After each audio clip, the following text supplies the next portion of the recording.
Rice noodles 2 packet, chicken breast 1 piece, capsicum cube করে কাটা আধা কাপ, টমেটো কিউব করে কাটা আধা কাপ, গোটা ধনেপাতা 15-20টা, চিজ আধা কাপ, এলপি সস 1 টেবিল চামচ, এইচপি সস 1 টেবিল চামচ, সাদা গোলমরিচ গুঁড়া 1 চা চামচ, রোজমেরি সামান্য, পার্সলে 1 চিমটি, অরিগ্যানো 1 চিমটি, প্যাপ্রিকা 1 চা চামচ, মাস্টার্ড পেস্ট 1 টেবিল চামচ, মিক্স মশলা 1 চা চামচ, অলিভ 1 টেবিল চামচ, বাটার 1 টেবিল চামচ, অলিভ অয়েল 1 টেবিল চামচ, লবণ স্বাদ মতো। ভিউয়ার্স, আমি এটার জন্য প্রথমে আমার চিকেন ব্রেস্টটাকে এভাবে একটু কেটে নিয়েছি যেন মশলাটা ভিতরে ঢুকে। এবার আমি প্রথমে এটাকে ম্যারিনেট করব। ম্যারিনেশনের জন্য আমি প্রথমে এখানে মাস্টার্ড পেস্ট দিচ্ছি,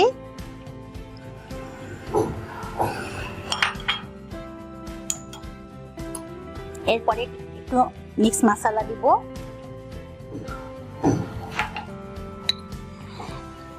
প্যাপ্রিকা দিব। প্যাপ্রিকাটা কিন্তু আমরা সবাই জানি এটা লাল করে বাট ঝাল করে না, অতএব একটু বেশি হলেও ভয় পাবেন না যে অনেক ঝাল হচ্ছে। আমি এখানে একটু গোলমরিচ, সাদা গোলমরিচ গুঁড়া দিচ্ছি, আপনারা চাইলে কালোটাও দিতে পারেন। এবার এখানে এলপি সস দিচ্ছি এবং সাথে এইচপি সস দিচ্ছি। আমি এখন ম্যারিনেশনে কোনো লবণ দিচ্ছি না, কেননা প্রত্যেকটা সসে তো আসলে অনেকটা লবণ থাকে, এজন্য আমি কোনো লবণ দিচ্ছি না। আমি এটা চিকেনটা আমার সিদ্ধ হয়ে যাওয়ার পর একটু টেস্ট করে দেখবো, যদি লবণ লাগে দেন আমি চিকেনটাতে লবণ দিব। আমি এখন এটাকে ভালো করে মাখিয়ে, এই ফাঁকে ভিউয়ার ভালো করে হাত ঢুকিয়ে মশলাগুলো দিয়ে দিবেন, তাহলে সুন্দরভাবে ঢুকে যাবে। এটা খুব ভালোভাবে মাখিয়ে আমরা আধা ঘন্টার জন্য এটাকে রেখে দিব। যদি 2 ঘন্টা রাখতে পারা যায় সেক্ষেত্রে আরো ভালো হয়, কিন্তু আমরা এখন আধা ঘন্টার জন্য রাখবো। আপনারা চাইলে এটা আধা ঘন্টা থেকে 2 ঘন্টার জন্য ম্যারিনেট করতে পারেন। তাহলে ভিউয়ার্স, এটা রেখে দিচ্ছি আধা ঘন্টার জন্য।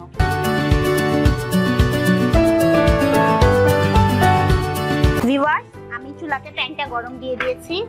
আমি এখানে রাইস নুডলসটা নিয়েছি, আপনারা চাইলে অন্য নুডলসও নিতে পারেন। এরকম 4টা রাইস নুডলসটা নিয়েছি, এখানে আমি 2 প্যাকেট নিয়েছি, কারণ এগুলো তো ছোট ছোট হয়।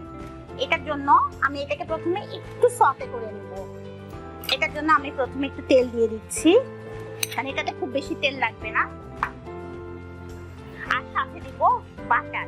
আপনারা বাটার দিতে না চাইলে শুধু তেলও দিতে পারেন। আর যদি বাটার দেন তাহলে অবশ্যই প্রথমে একটু তেল দিয়ে নেবেন, না হলে কিন্তু বাটারটা পুড়ে যাবে। এটার মধ্যে আমি আমার নুডলসটা দিয়ে দিচ্ছি। আর আমরা তো আসলে নুডলস সিদ্ধ করার সিস্টেম সবাই জানি, এটা আমরা সিদ্ধ করার সময় লবণ আর তেল দিয়ে দিব সাথে, তাহলে দেখেন আমার নুডলসটা একদম ঝরঝরে আছে, কোনো স্টিকি ভাব নাই, এই স্টিকি ভাবটা আসবে না। এবার এর সাথে আমি আমার ড্রাই হার্বস গুলো দিয়ে দিব। প্রথমে দিচ্ছি একটু পার্সলে, তারপরে দিচ্ছি অরিগ্যানো এবং এরপরে দিচ্ছি রোজমেরি। আমি যেহেতু নুডলসটা সিদ্ধ করার সময় লবণ দিয়েছি, তাই আলাদা করে আর কোনো লবণ দিচ্ছি না। এবার এখানে আমার আগে থেকে কেটে রাখা ক্যাপসিকাম কিউব দিয়ে দিচ্ছি, এটাকে জাস্ট কালারফুল করার জন্য। আপনারা চাইলে অন্য সবজিও দিতে পারেন, যেহেতু ক্যাপসিকাম টমেটো এগুলো খুব দ্রুত হয়ে যায়, তাই আমি এগুলোকে ব্লাঞ্চ করে নিই না। আপনারা যদি এখানে গাজর, ফুলকপি অন্য কিছু দিতে চান তাহলে একটু ব্লাঞ্চ করে নেবেন এবং লবণ দিয়ে ব্লাঞ্চ করবেন, কারণ আমি এটার মধ্যে আর কোনো এক্সট্রা লবণ ইউজ করব না, যেহেতু আমার নুডলসটা সিদ্ধ করা লবণ দিয়ে। আবার বাটারটাও আমরা সাধারণত যে বাটারটা ইউজ করি এটা কিন্তু সল্টেড বাটার, আনসল্টেড বাটারটা আসলে অতটা অ্যাভেলেবেল না। যেহেতু বাটারের একটা সল্টি ভাব আছে, এটার জন্য আমি আর নুডলসে কোনো লবণ ইউজ করছি না।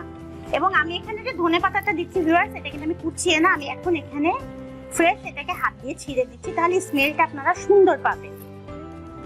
এবং এই খাবারটা কিন্তু একটা ফুল মিল, কারণ এর মধ্যে আমরা নুডলস থেকে কার্বোহাইড্রেটটা পাচ্ছি, চিকেন থেকে আমরা প্রোটিনটা পাচ্ছি। এটা কিন্তু আমাদের একটা ফুল মিল। বিশেষ করে যারা ডায়েট করতে চান তারা কিন্তু শুধু এটা খেয়ে আপনাদের দুপুরের মিলটা হয়ে যাবে। ভিউয়ার্স, এটা আমি তো খুব বেশি ভাজবো না, জাস্ট সটে করে নিব, কারণ আমার এখানে সবগুলাই কুক, তো আমার এটা হয়ে গেছে। আমি এখন এটা প্লেটের মধ্যে উঠিয়ে নিচ্ছি, চুলাটা বন্ধ করে দিলাম। ভিউয়ার্স, আমার এটা সটে করা হয়ে গেছে, আমি এখন এটা প্লেটে বেড়ে রাখলাম। এবার আমি আমার চিকেনটা রেডি করব। আমার আধা ঘন্টা হয়ে গেছে, আমি এখন চিকেনটা রেডি করছি।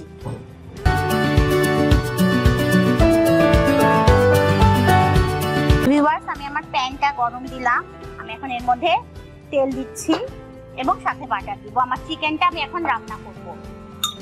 তেলের সাথে বাটার দিয়ে দিচ্ছি।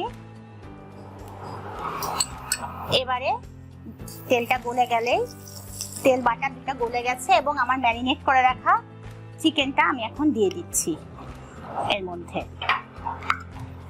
এবং আমার যে মশলাটা ছিল, ওই মশলাটা আমি একটু পানি দিয়ে ধুয়ে এর মধ্যে দিয়ে দিব, কারণ আমার এটা রান্না করা চিকেন না, কাঁচা চিকেন। আপনারা যদি সিদ্ধ চিকেন ইউজ করেন সেক্ষেত্রে আপনার এটা হালকা করে ভেজে নিলেই হয়ে যাবে, এটাকে আর তখন আর কুক করা লাগবে না। বাট আমার যেহেতু এটা র চিকেন, আমি প্রথমে এটাকে একদম স্লো ফ্লেমে একটু রান্না করে নিব, এই জন্য আমি একটু পানি দিচ্ছি। ভিউয়ার্স, আমি এখন ড্রাই হার্বসগুলো এখানে দিয়ে দিব। প্রথমে অরিগ্যানো দিলাম, এরপরে দিব রোজমেরি এবং সাথে দিব পার্সলে। এবং আমি কিন্তু ম্যারিনেশনের সময় কোনো লবণ দিইনি, আপনাদেরকে বলেছি। এখন আমি সামান্য একটু লবণ দিব। লবণ দিয়ে এটাকে একদম স্লো ফ্লেমে আমি 20 মিনিট রান্না করব। তাহলে ভিউয়ার্স, এটা হতে থাক, একদম অল্প জলে ফেরত আসছি 20 মিনিট পরে।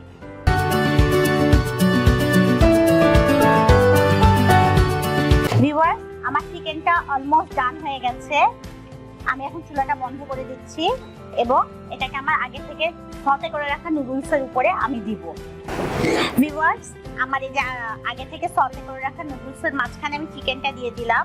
আমি এটাকে এখন অলিভ আর চিজ দিয়ে ওভেনে বেক করতে দিব। তবে আপনারা যদি কেউ বেক করতে না চান, আমরা কিন্তু এটাকে এভাবেও খেতে পারি। আমরা এভাবেও এটাকে সস দিয়ে খেতে পারবো। তো যেহেতু আমি এখানে চিজ ইউজ করছি, চিজ দিয়ে আমি এটা ওভেনে বেক করছি। চাইলে ওভেন বেক ছাড়াও এমনি চিজটাকে গ্রেট করে সেভাবে আপনারা খেতে পারেন। এটা আসলে আপনার যার যার ইচ্ছা মতো। তো আমি এখন এটার উপরে চিজ দিয়ে দিচ্ছি। আমি কিন্তু চিজটা শুধুমাত্র চিকেনটার উপরে দিব, নুডলসটার উপরে দিব না। আর কেউ যদি রাইস নুডলস না পান, সেক্ষেত্রে আমরা নর্মাল নুডলসগুলোও ইউজ করতে পারি। এটার জন্য রাইস নুডলসই যে রাখবে এরকম কোনো ব্যাপার নাই। এবং এটার উপরে আমি অল্প করে অলিভ দিয়ে দিব। আমি এখানে সবুজ আর কালো দুইটা কালারের অলিভ ইউজ করছি। আপনার বাসায় যদি দুইটা কালার না থাকে, তাহলে আপনি একটা কালারের ইউজ করবেন। এটা যে লাগবেই বা এটা যে করতেই হবে এরকম কোনো ব্যাপার নাই, যে এটা ছাড়া হবে না। সবকিছুরই আসলে অল্টারনেটিভ আছে, আমাদেরকে সেই অল্টারনেটিভটা খুঁজে বার করে দিতে হবে। আর যেহেতু আমি এটা ওভেনে বেক করব, বেক করার আগে এটার উপরে সামান্য করে একটু বাটার দিয়ে দিব, কারণ আমি নুডলসটা সতে করে রেখেছি আমি একটু আগে, তো যেন উপরে ড্রাই ভাবটা ওভেনে দেওয়ার পরে আরো বেশি ড্রাই না হয়ে যায়। এবং এই নুডলসটা দেওয়ার আগে আমি উপরে একটুখানি আর একটু ঝালের জন্য একটু গোলমরিচ গুঁড়া আর একটু লবণ দিয়ে দিচ্ছি, কারণ আমি নুডলসটা রান্না করার সময় কোনো লবণ ইউজ করিনি। এখন বেক করার আগে আমি এই লবণটা দিচ্ছি। আপনারা চাইলে ইলেকট্রিক ওভেনেও করতে পারেন, মাইক্রোওয়েভেও করতে পারেন। আমি এখন মাইক্রোওয়েভে করছি। কেউ যদি ইলেকট্রিক ওভেনে করতে চান, তাহলে ওভেনটাকে প্রিহিট করে নেবেন। আমরা তো সবাই ওভেন প্রিহিট করার সিস্টেমটা জানি, 180-তে 10 মিনিট। আর প্রিহিট করা ওভেনে এটা 160-এ 5 মিনিট দিবেন। আর মাইক্রোওয়েভে এটা হাই টেম্পারেচারে 3 মিনিট দিব। আমি তাহলে এটা এখন মাইক্রোওয়েভে হাই টেম্পারেচারে 3 মিনিটের জন্য দিয়ে দিচ্ছি।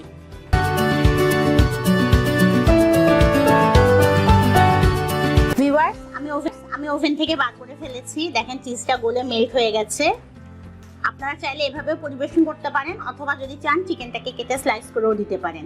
বাসায় অবশ্যই ট্রাই করবেন এবং আমাকে জানাতে কিন্তু রেসিপি ভালো লাগলে লাইক, শেয়ার, কমেন্ট করতে ভুলবেন না। আর সাবস্ক্রাইব করবেন।